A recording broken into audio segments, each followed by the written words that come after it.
Aquí comienza Mala Praxis, podcast sobre patrimonio, arte, culturas y memoria de la plataforma de rescate patrimonial Taller Restauro.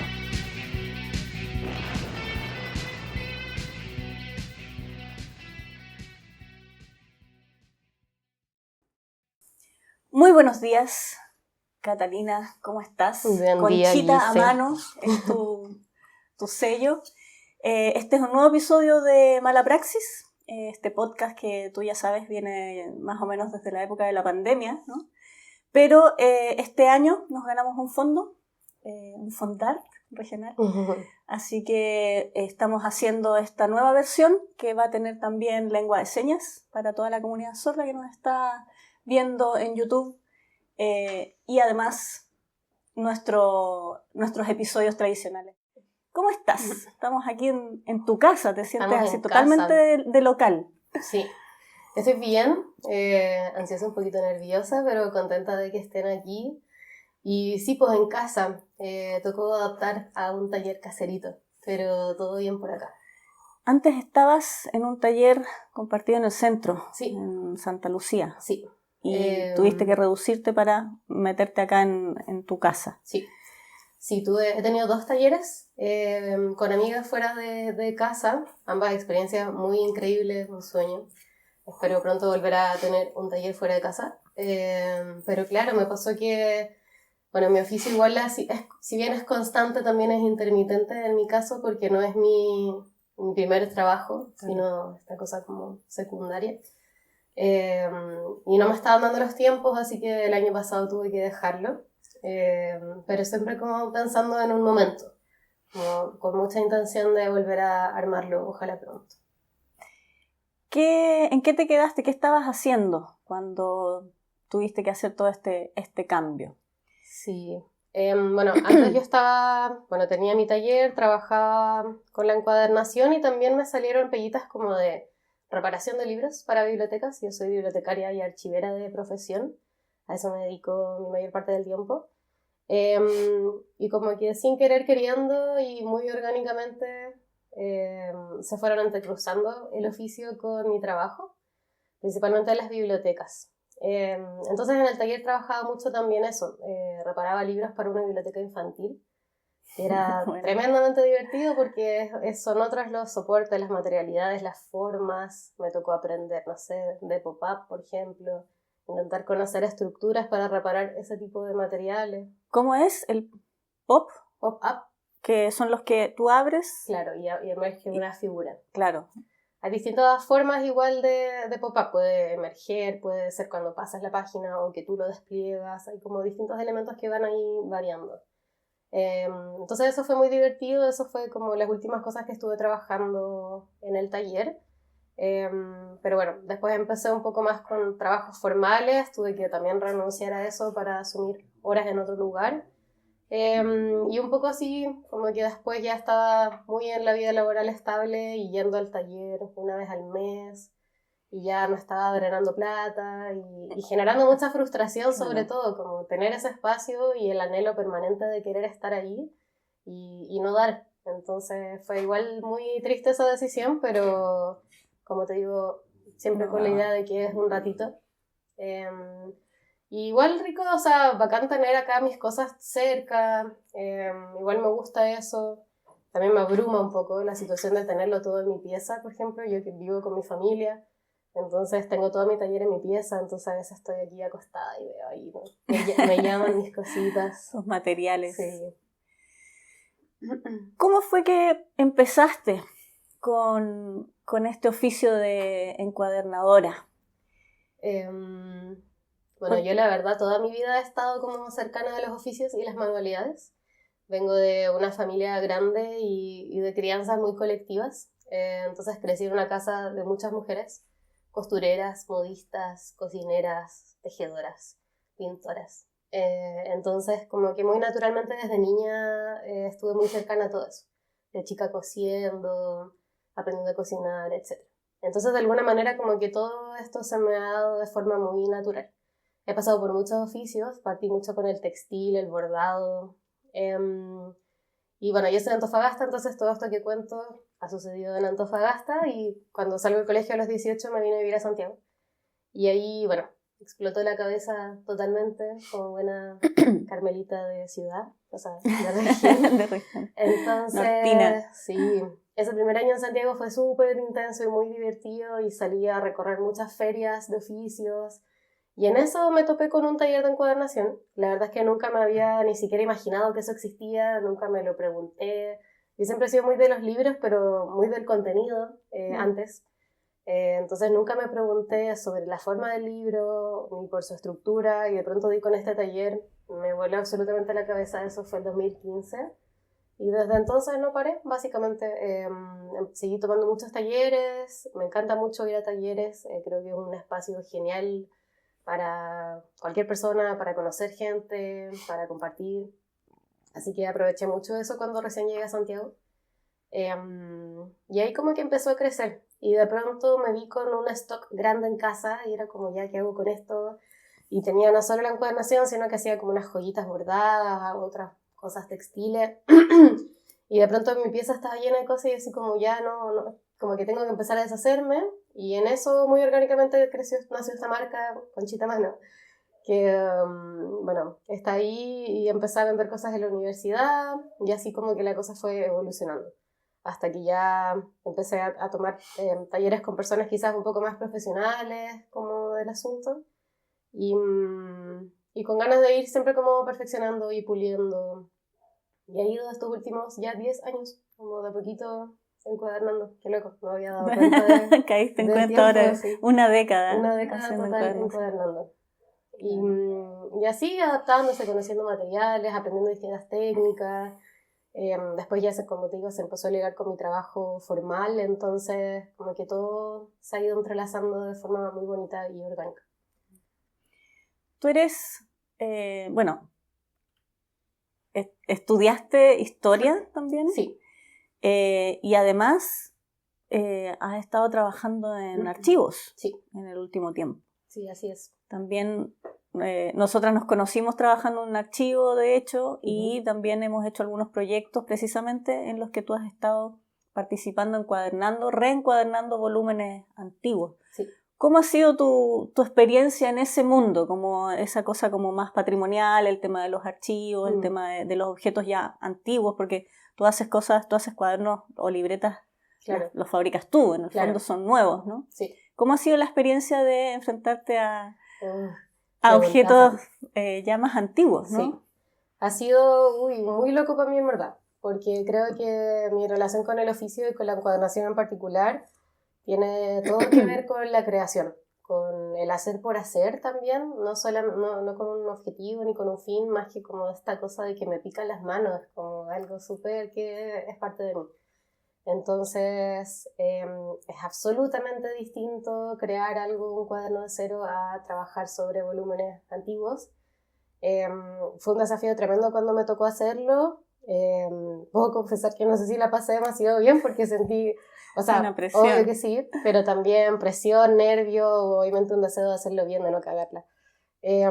Pero también súper lindo como ver que como hasta dónde puede llegar el oficio, todos estos cruces que pueda seguir teniendo.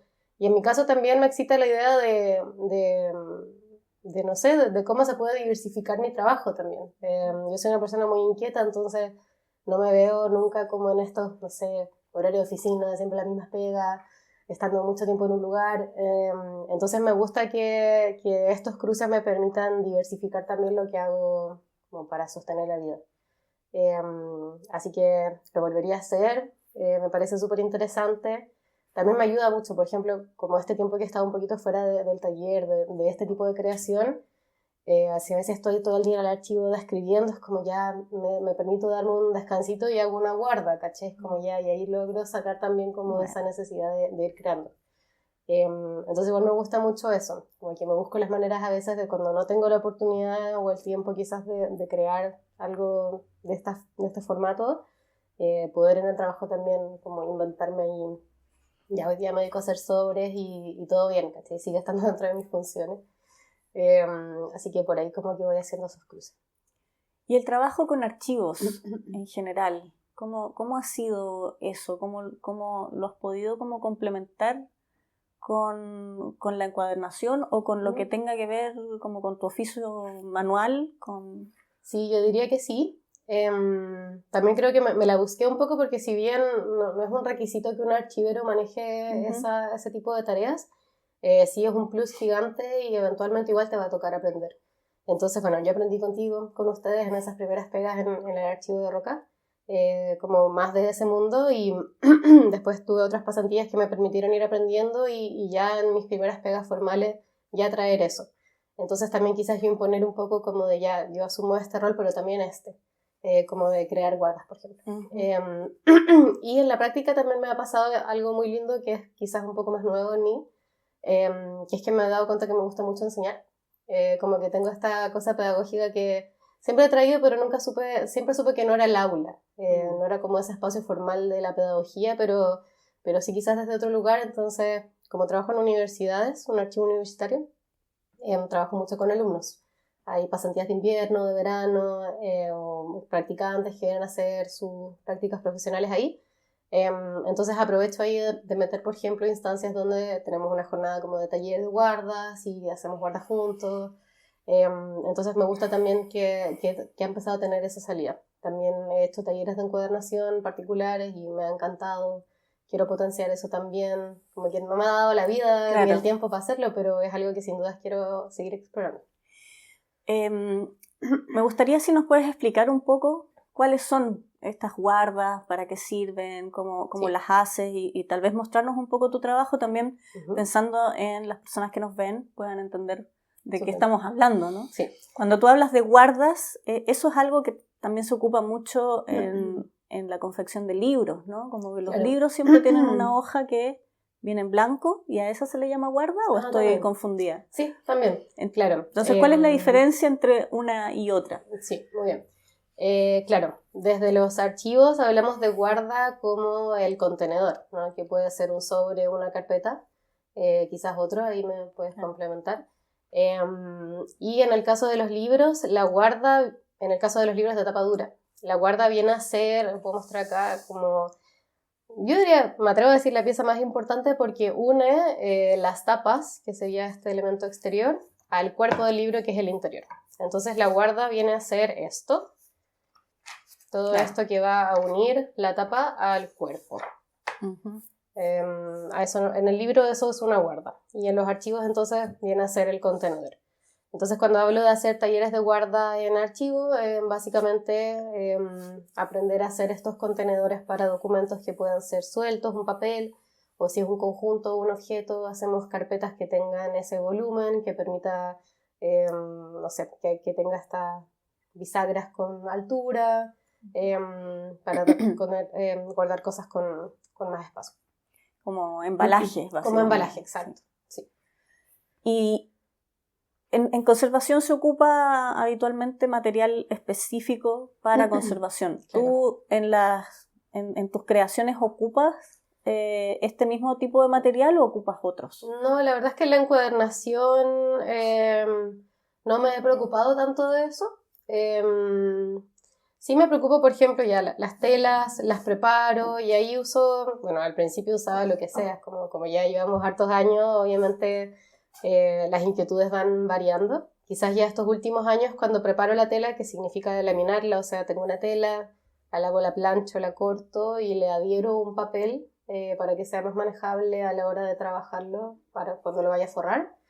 Entonces ahí le pego un papel que hoy en día es libre de ácido. Antes no me preocupaba de eso y era lo que tenía, papel craft, impresora, lo que tenía. Hoy en día quizás ya me preocupo un poquito más de eso y encontré un papel que me gusta y como que ya me empiezo a casar con ciertos materiales. Antes como mucho diversificar, ir probando. Pero ahora como no tengo tanto tiempo para sentarme a eso y también ya tengo quizás una visión un poquito más clara como de qué es lo que me gusta o cuáles son las terminaciones que me gustan, ya he logrado como casarme con ciertos papeles que cumplen eso para mí. Cuando hablas de telas te refieres a las que están con las que tú ocupas para las tapas. Exacto. ¿Cómo es la estructura de una encuadernación? Explícanos. Ya. Un poquito. Ahí podría tener algo desarmado, pero no traje. Porque acá tú tienes papeles, por Tenemos ejemplo. papeles también. Y eso. también tienes telas. Telas. Ah, mira, acá se puede mostrar. Esto es un papel, o sea, una tela marmolada, es un lino marmolado que hice hace algunos años ya, y que está forrado por detrás. Entonces a esto me refiero Con como papel. con la laminación, ¿sí? La tela la planché y luego le pegué atrás un papel, en este caso es un papel bond blanco simplemente. Entonces con esto yo puedo luego forrar el cartón con más facilidad, puedo trabajar esto de manera más pulcra. Entonces en general, bueno, tenemos encuadernaciones tapa dura o tapa blanda. Entonces cuando es tapa dura es la que tiene más pasos, es un proceso más largo, porque implica, bueno, trabajar con tapa dura es básicamente cartón piedra, que vamos a forrar. Por ejemplo, en este caso esto ya estaría listo, pegamos aquí el cartón. Y entonces tenemos las piezas exteriores y las piezas interiores. El exterior vendría a ser, en el caso de la tapa dura, estas tapas de cartón forrado. Y el interior en cuadernillos. Un cuadernillo es un conjunto de hojas que plegamos, una cantidad de hojas que uno va determinando, y eso hace un cuadernillo. Por ejemplo, este cuaderno debe tener, no sé, 6 u 8 cuadernillos, ya no me acuerdo, y así. Todo eso uno lo va determinando. Y bueno, y todo se une entonces a través de la guarda y los cuadernillos son cosidos uno con otro. Y en el caso de las tapas blandas, por ejemplo, cositas que tengo acá, ahí es mucho más sencillo. La tapa blanda es simplemente la cartulina, a veces la forro para que tenga un poquito más de firmeza, a veces no. Y aquí, por ejemplo, son 2 cuadernillos con un diseño. Eso también es una tapa blanda, otro tipo de encuadernación que permite hacer, no sé, diseños, cruces, choques de colores, por ejemplo. Esta es una mini colección que hice, estaba de viaje, me fui como un mes de viaje y dije como ya, voy a improvisarme un tallercito. Y hice esta técnica que es Suminagashi. Es una técnica de... Eso es intraducible, ¿no? Son técnicas de impresión en agua como el marmolado y el Suminagashi. Entonces son estas figuritas con más blanco y negro, son ciertos patrones y así. Entonces, claro, las tapas blandas es simplemente la cartulina y un conjunto. Por ejemplo, esto es un cuadernillo y así. La verdad, hay demasiadas estructuras en la encuadernación, hay muchas posibilidades. ¿Y estos marmolados los haces tú también? También. Tanto en papel como en tela. Exacto. También he ido probando distintas telas, por ejemplo, esto es lino. Esta, por ejemplo, es un lino que es de color y sobre eso le puse color. Lo mismo no son linos blancos. He trabajado con otras telas que me gustan mucho, como la gabardina. En general en la encuadernación y quizás en los oficios en general, los materiales más cercanos a las fibras orgánicas, como que adhieren muy bien a este tipo de pigmentos. Entonces el lino y la gabardina tienen un alto componente de algodón que hace que estas tintas se impriman muy bien. Lo mismo con los papeles. He usado aquí, tengo papeles de 300 gramos de acuarela, otras simplemente opalinas blancas, hay ahí de todo. Pero tú te sientas a marmolar así, sí, hasta el infinito. Hasta el infinito. Yo de hecho podría afirmar que tengo jornadas un poco tóxicas con el marmolado porque, porque igual es harta pega hacerlo, tiene su preparación, toma tiempo, entonces cuando lo hago, que es poco, podría decir que 1 o 2 veces al año, aprovecho al máximo y lo hago 10 horas, ¿cachai? Me instalo en la mañana, ¿cachai? Con mi matecito y estoy hasta que el cuerpo ya no me dé. Y hasta que ya tenga los ojos así como... marmolados. Ojos marmolados, total. Y salgo como ya con estas grandes tandas de papeles. Hay un cruce que a mí me parece muy bonito de hacer habitualmente. Ya me habrás escuchado alguna vez. Porque yo siento que la conservación, restauración, dialoga mucho con todo, ¿no? Como que ando en la onda de que todo es todo, ¿no? Entonces, claro, tú nos muestras desde las telas, los papeles, los marmolados y tu trabajo en archivos, ¿no? Como eso también el saber manejar el arte de la encuadernación también te ha llevado a restaurar. Pero esto es como en lo tangible, ¿no? Como en lo material. ¿Qué pasa como con con el patrimonio mismo, por decirlo así, con la memoria, Ujú. con la información que un archivero, una archivera o una historiadora básicamente es lo que trabaja, ¿no? El tema Claro. material, claro, es lo manual, como el soporte, Sí. pero hay algo que va más allá de eso, que es precisamente lo que se trabaja desde la historia, la archivística, la conservación también de archivos en este caso, la memoria. ¿Cómo cruzas eso en tu oficio? Qué linda pregunta, qué compleja. Pero creo que en mi caso es como un poquito más directo, en este oficio en particular que es la encuadernación, porque es papel, ¿no? Es un cuaderno. Por ende se asocia inmediatamente a la escritura, al dibujo, a los recuerdos. Las anotaciones. Las anotaciones, Claro. el cotidiano también. Bueno, por ejemplo, estos libros que tenemos acá son los míos, porque yo soy muy mala para tener stock o para vender también, tiendo mucho como a regalar, entonces dije como que muestro, y no tengo nada como de cosas que he hecho recientemente, todo esto que ven acá son los cuadernos que yo estoy usando o que he usado, ¿cachai? Entonces, yo desde mi lugar, yo soy muy buena para eso y también es como uno de mis vínculos con el oficio, pero en un otro también es muy, muy lindo porque yo sé que va a haber una conexión directa con eso en el sentarse a escribir, en el sentarse a dibujar. También pasa mucho que la gente que adquiere estas encuadernaciones suelen entender igual que es un trabajo como artesanal, que hay todo un trabajo detrás, por ende los atesoran como de entrada. Y me dicen como, este lo voy a usar para esto, Claro. y aquí voy a anotar tal cosa, o esto se lo voy a regalar a tal persona para que lo use para X proyecto. Yo personalmente, por ejemplo, soy demasiado de tener cuadernos por proyectos, entonces como que no cruzo, ¿cachai? Tengo mi cuaderno para tal tema, para tal otro, y es siempre una oportunidad, es como ya, ¿cuál cuaderno voy a elegir para tal trabajo? Y me quedo mucho en eso. También, por ejemplo, quería mostrar esto que es un recetario que diseñé hace un tiempo y que tiene ahí como todo que ver con la memoria. Bueno, yo muy todo a mano, entonces, por ejemplo, esta es mi letra, tiene aquí como, no sé, una cosa del diseño. Y este es el de mi padre, que era un prototipo, mi papá es hacedor de pan. Entonces, me encanta siempre mostrar este porque él es, bueno, ahí bien carreteado, un hombre que creció en Argentina y vive escribiendo con pluma y la tinta y qué sé yo. Entonces, este tipo de cosas como que te entregan la encuadernación y los libros y los cuadernos, ¿no? Como es un espacio súper íntimo, súper personal, y creo que permite mucho esa apertura también. También me pasa que hay mucha gente que por el contrario, es como, es tan lindo que no lo voy a usar.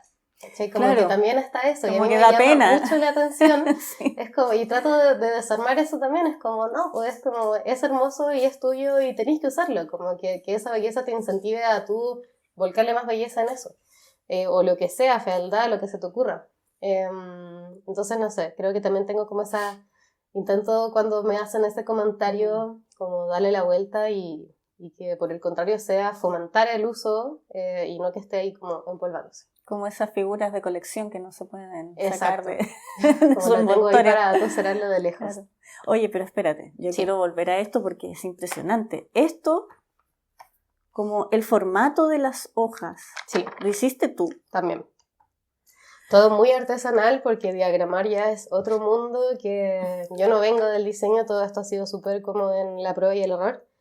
Pero bueno, por ejemplo, en estos años que he estado un poco lejos de mi taller, me volqué ese es el mío, por ejemplo. Me Claro, volqué ahí está en a la blanco. cocina, ¿cachai? Onda, ¿de dónde saco mi oficio? Me volqué a la cocina porque necesitaba crear de alguna manera y la cocina fue mi solución. Y en eso salió este producto que Está increíble. es hermoso y tengo un montón de telas que compré especialmente para esto. Sueño con sacar la colección del recetario, porque por ejemplo esta tela es un tomate, pero compré arándanos, ajos, limones, ¿cachai? Y tengo todo ahí como ese stock de telas esperando convertirse en una colección de recetarios. Pero claro, este formato ya está. Y además, Un dolor de cabeza aprender a imprimir es en que ese formato. eso pensaba, o sea, como primero lo tuviste que hacer a mano. Sí, Y o sea, no después- tenía por qué hacerlo a mano, pero como que ese No. es mi sello, ¿no? Como escribamos cada letra del asunto. Y después hiciste como el formato de la foja Sí. y eso lo mandaste a imprimir hasta el infinito. No, acá en casa. Todo ¿Lo imprimiste lo aquí? imprimí yo en casa, impresora casera, Epson, caserísimo. Increíble. En el fondo, claro, hay lógicas para hacer esto, es complejo, pero tampoco tanto. En el fondo tenemos que entender que estos son cuadernillos, entonces es una hoja plegada a la mitad, y ahí uno va estableciendo, ok, mi cuadernillo va a tener X cantidad de hojas, entonces hago pruebas, ¿no? Y la primera hoja quiero que vaya en blanco, entonces voy enumerando como para ubicarme en la diagramación, primero diseñando chiquitito, maqueteando, y luego ya como llevando los formatos digitales, haciendo pruebas y así. Compaginar ahí es lo difícil cuando, no sé, tiro un tiraje largo y se me empiezan a desarmar las hojas, ¿dónde iba esta? Entonces, claro, he hecho poquitos de estos porque ha seguido siendo como prueba, pero sí, es como otro mundo empezar a imprimir, pero muy divertido, igual quiero seguir haciéndolo, con paciencia, con tiempo. No, está increíble. Quizás ahí ya, si es que puedo trabajar con un tercero, por ejemplo, y llevar el documento y que me lo impriman en un lugar y ahorrarme ese dolor de cabeza también puede ser. Pero como todo ha sido tan a microescala, como que todavía no llego a este punto como de trabajar con un otro en el oficio. Pero sí es algo que estoy pensando hacer pronto. Tengo ganas de feriar este año, ahora que estoy como terminando procesos y vuelvo a tener más tiempo. Quiero como exponer un poco más mi trabajo en ese sentido. En ferias. En ferias. Y tengo muchas ideas, como, no sé, quiero trabajar con otros formatos de impresión, por ejemplo, me llama la atención la risografía, quisiera probar texturas. ¿Cuál es la risografía? La risografía es un formato de impresión, es una máquina que funciona, bueno, muy similar al offset y a la serigrafía, por ejemplo, son capas. Entonces trabajas con cuatricomía, 4 colores esenciales, los colores primarios, magenta, amarillo, cian y negro. Entonces va por capas. Tú puedes elegir si hacerlo a un color, 2, 3 o los 4. Y en el fondo se van imprimiendo capa sobre capa. Primero pasa solo el amarillo, si es que es con amarillo y azul pasa luego el otro, y así va dando como los colores finales. Pero lo que me gusta mucho de la risografía es que tiene como una sensación de textura que no es tal, es gráfica. Claro, una ilusión óptica. Exacto. Y uno puede hacer muchas cosas, por ejemplo, he pensado hacerlo quizás con un marmolado, y puedes como armar un espectro de una paleta simplemente con 2 colores y obviamente se van mezclando y salen otros. O fotografías, también tengo algunas fotografías que me interesaría quizás probar, como ir mezclando también otras materialidades, otros formatos. Entonces por eso tengo como una cabecita inquieta de ideas, y con muchas ganas de ir diversificando también. Y la risa es como una de estas cosas que se me ocurren como en el querer también conocer otras formas de impresión, pero podría ser cualquier otra cosa también. Qué bonito, me gusta mucho además esta imagen como de que dentro del rescate de memoria hayas pensado en un recetario, ¿cachai? Sí, ¿no? Como que yo, como si me preguntaran, ¿no? Como cuáles son esos documentos, ese tipo de elementos de archivo que tú considerarías que sirven más para rescatar la memoria. Claro, a lo mejor no pensaría en un recetario, ¿no? Pensaría en un diario, pensaría a lo mejor en una libreta de notas, como lo decías antes, ¿no? Como las anotaciones que uno hace en el cotidiano. Pero claro, o sea, la cocina además de repente te encuentras con los recetarios de tu abuela, los recetarios de una tía que aparecieron por ahí y que son constitutivos de una gran memoria, ¿no? Total. Sí. Lo he visto mucho en el trabajo también.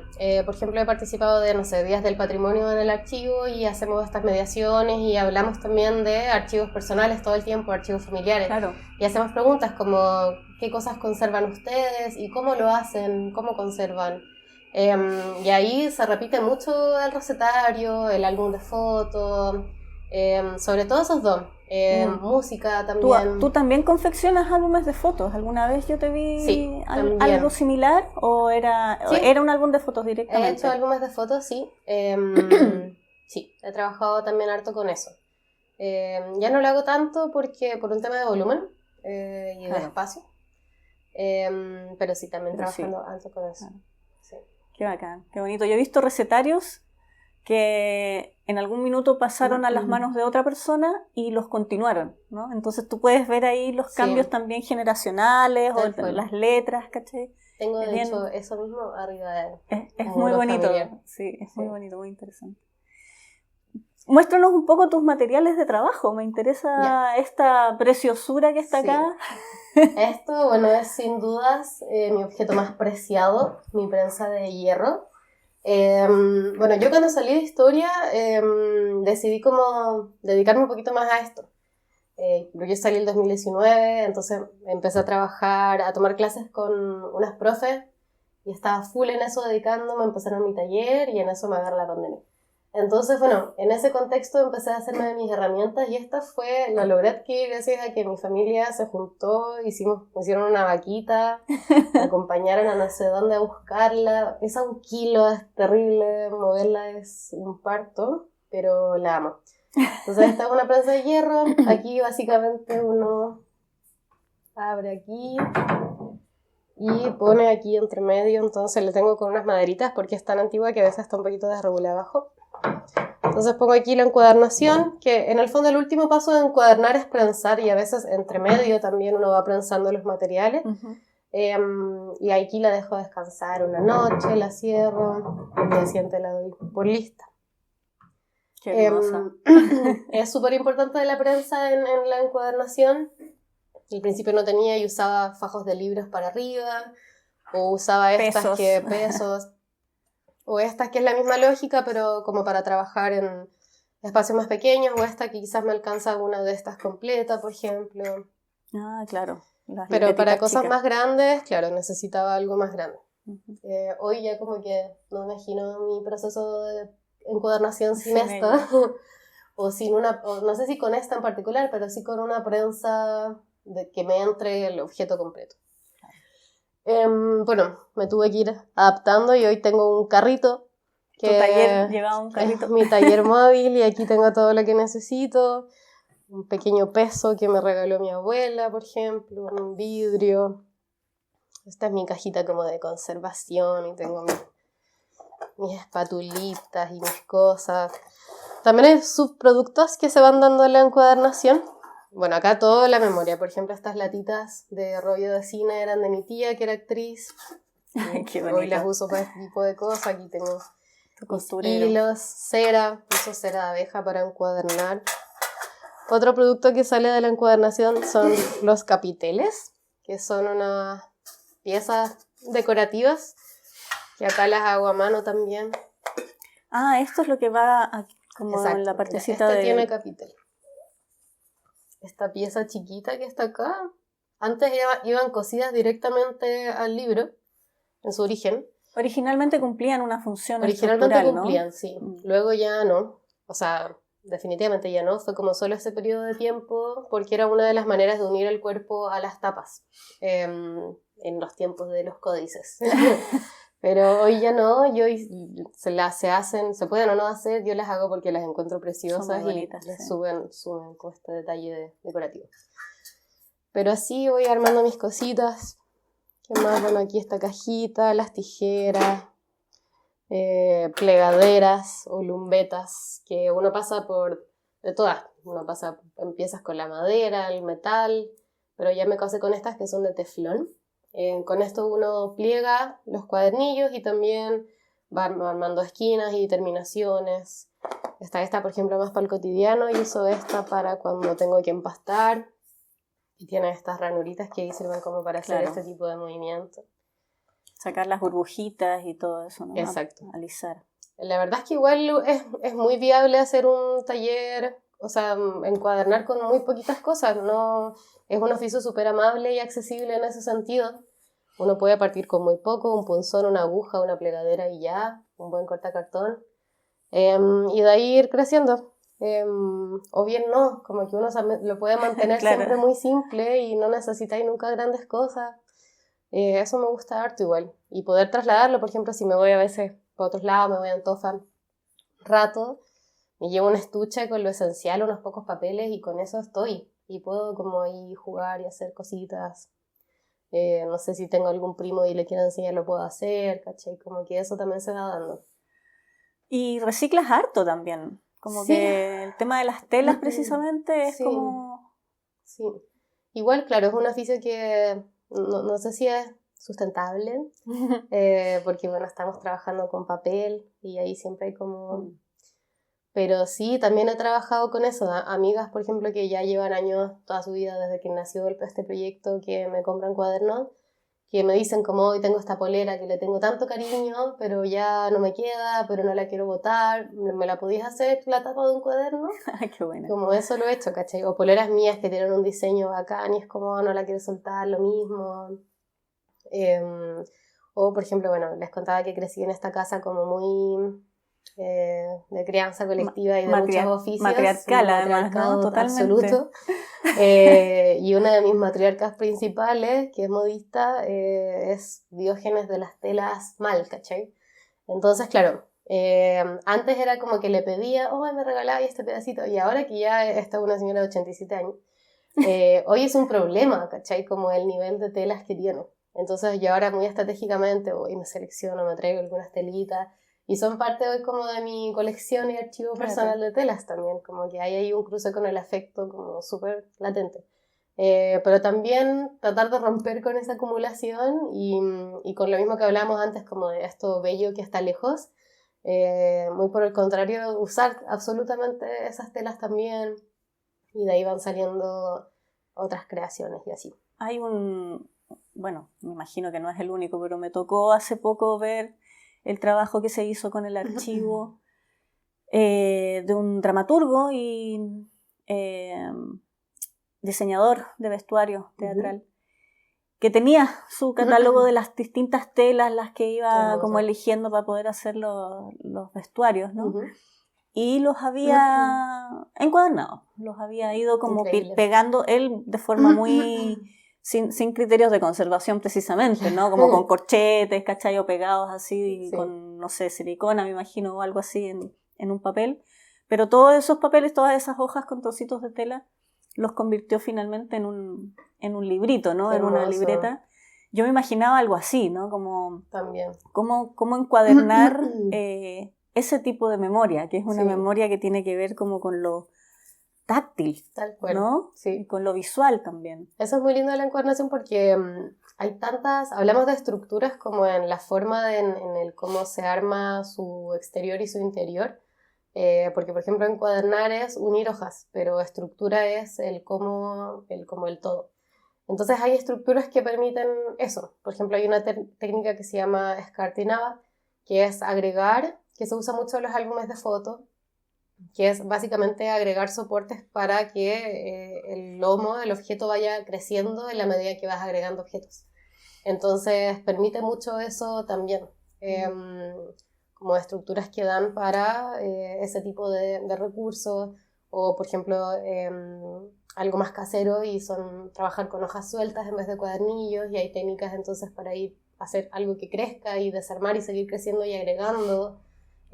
Hay muchas encuadernaciones que permiten que sea móvil y que no sea una cosa fija siempre, sino que puedas desarmar y agregar, por ejemplo, para un vestuario como ese. Claro. Qué bacán, qué bonito.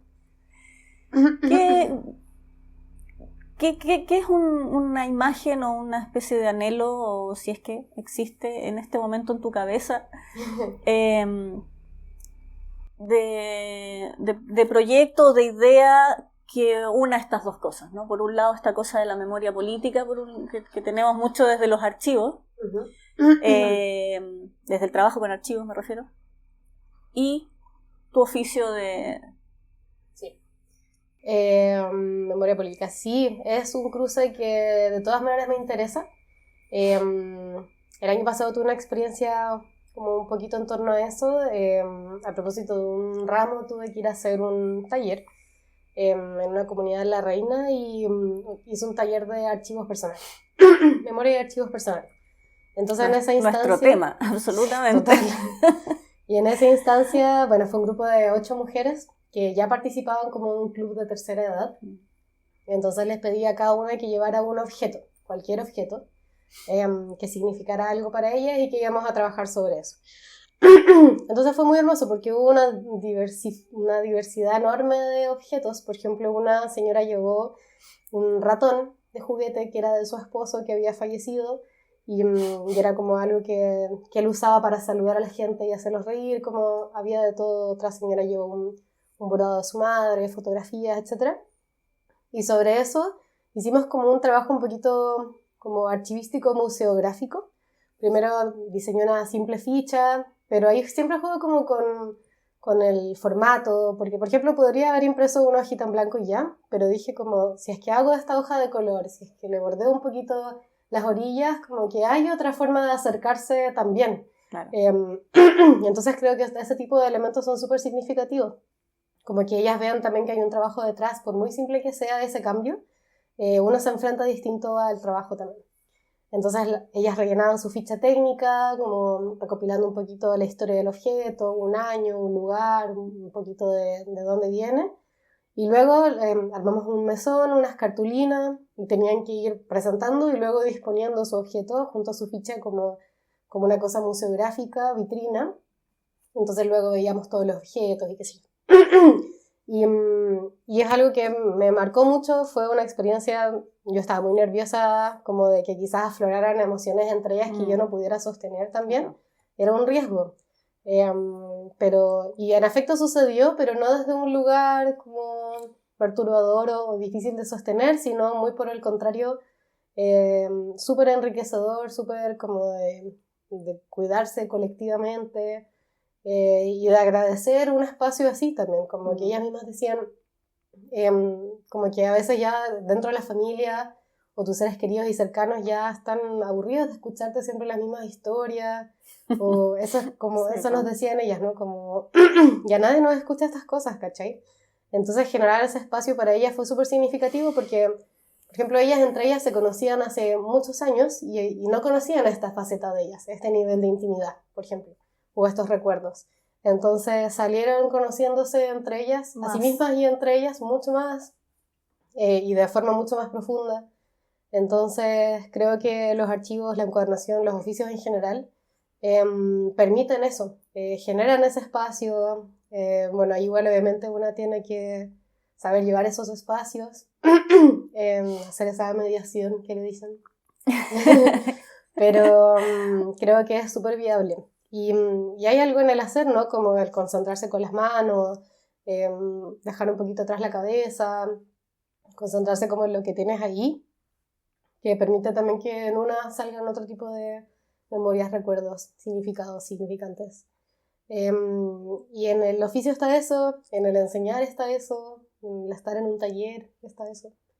Así que sí, ese cruce es mortal, potentísimo, me interesa de sobremanera y espero seguir trabajando en eso.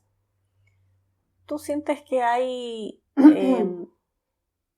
algo que destacar o una falencia que te gustaría como señalar, una mejora o algo que te gustaría fomentar del modo en que se están aplicando las políticas culturales respecto a estos temas, ya sea desde el archivo, la memoria, las artes visuales de alguna manera, ¿no? Como los oficios, la artesanía, todo este mundo que nosotros tocamos a través de nuestras creaciones, ¿no? Y del trabajo con archivos, etc. ¿Cómo ves tú que está el panorama en el sentido de las políticas culturales, ¿no? Como que se están aplicando? ¿Cómo ha sido para ti? ¿Cómo ves que es para otros? ¿Qué te gustaría que fuera? ¿O qué te parece que está súper bien? Claro. ¿Cómo lo ves? Quizás a mí personalmente, desde mi experiencia, quizás no me ha tocado tan de cerca desde el oficio, porque yo misma no me he expuesto mucho a eso todavía. Pero lo veo en amigos cercanos, creadores quizás de otras artes, otros oficios, quizás el cine, el audiovisual, el teatro, los libros, la literatura. Y claro, ahí la verdad es que es todo un mundo, lamentablemente una sensación de que es siempre insuficiente, pero no solo por lo material, sino, o sea, bueno, en esencia es siempre por lo material, pero por el cómo se está llevando hoy la vida también, como dónde vuelca uno las energías, dónde, como el tiempo y la presencia que implica a veces poder crear realmente. Como a mí me pasa también, por ejemplo, les contaba que tengo ya mi taller, mis materiales hoy en casa y a veces los miro y siento una incapacidad por sentarme a hacerlo simplemente. Es como que se me presenta una gran barrera entre mi tiempo y el sentarme a hacerlo. Y eso es una disposición mental también. Entonces creo que igual, por una parte está la insuficiencia material eterna, pero también hoy por hoy las formas de vida que cada vez nos alejan un poco más de poder tener ese espacio para crear con tranquilidad y no siempre con un objetivo, no siempre para ganarse un fondart o para poder sostener algo de eso. Entonces sí, creo que, bueno, la verdad no sé si puedo andar tanto ahí porque me declaro un poquito ignorante más allá como de líneas fondart, ¿cachai? Sí. Pero veo a mi público, o sea, no a mi público, veo a mis fans, a mis amigos, a mis colegas batallar siempre con eso y lanzar 5 proyectos a ver si sale uno, trabajar un montón gratis y en situaciones precarias como para poder sostener lo creativo, pero lo lindo es que no sueltan eso, como igual ese deseo de crear no cesa, y quizás al contrario, como aumenta en este contexto como de, no sé, tan desesperanzador que vivimos. Sobre todo ahí es importante no dejar de crear.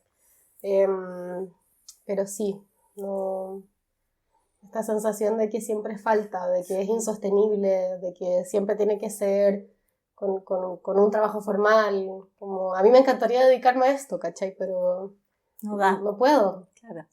Y bueno, y también si es que se pudiera, no sé si tengo ese ímpetu como de todo el trabajo que significaría realmente vivir del oficio.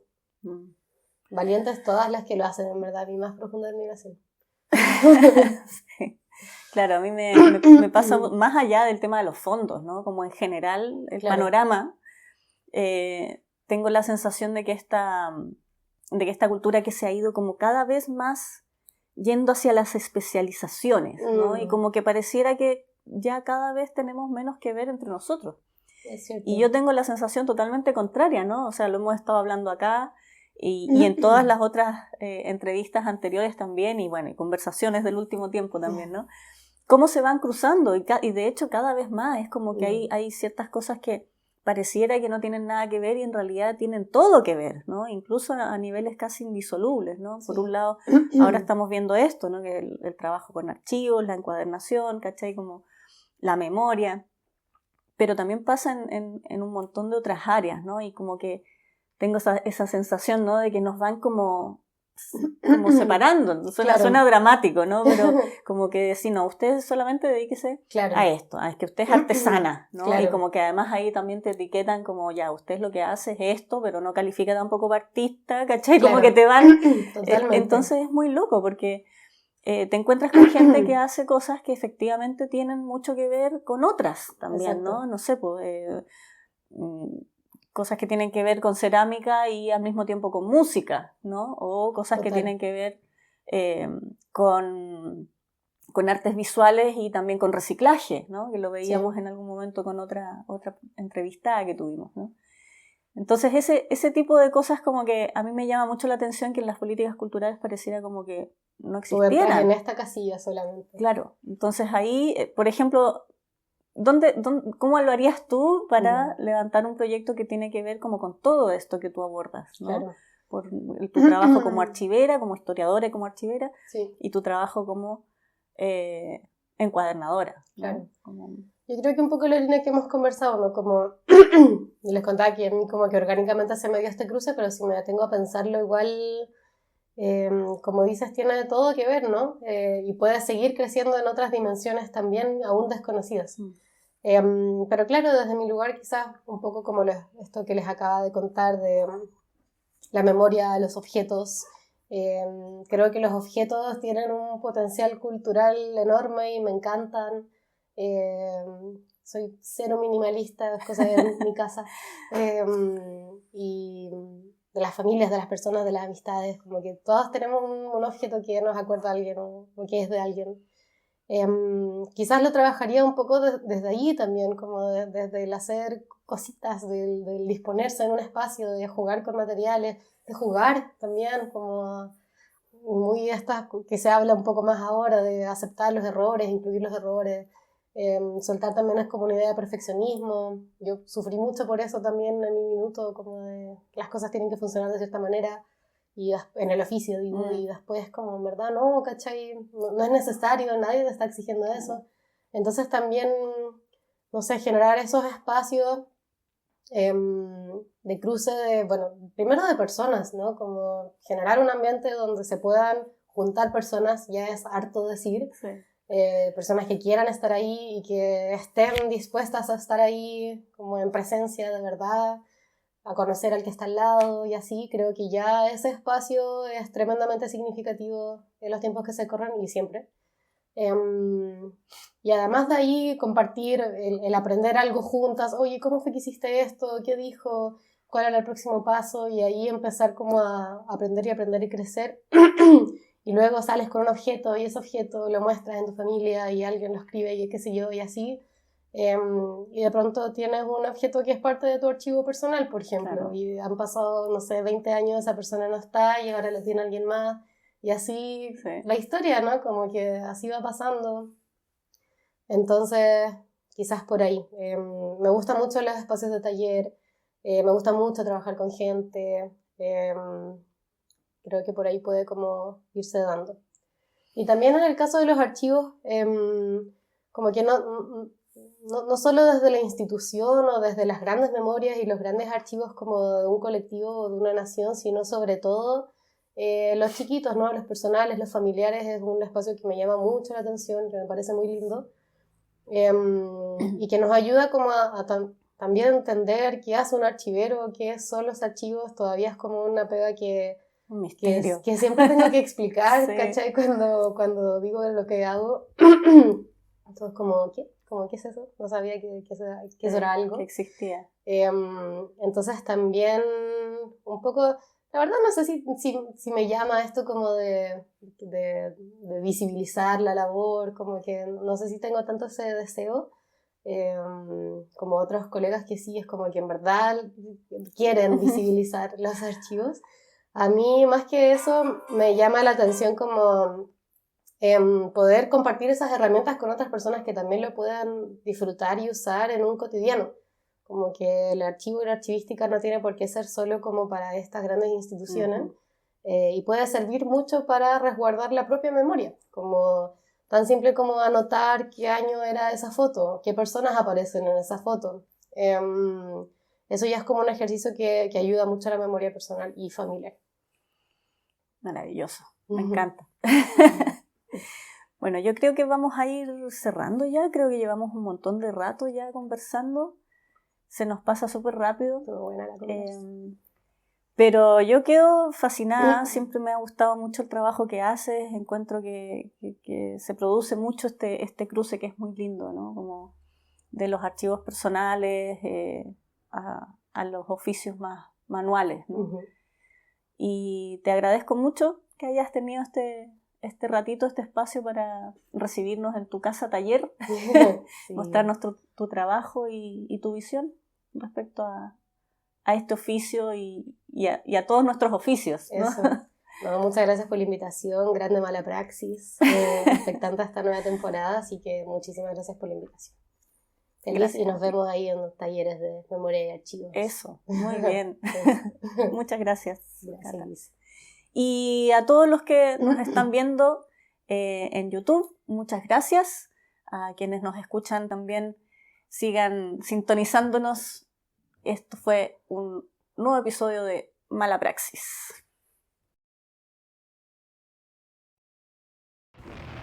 Esto ha sido Mala Praxis, podcast sobre patrimonio, artes, culturas y memoria de la plataforma de rescate patrimonial Taller Restauro.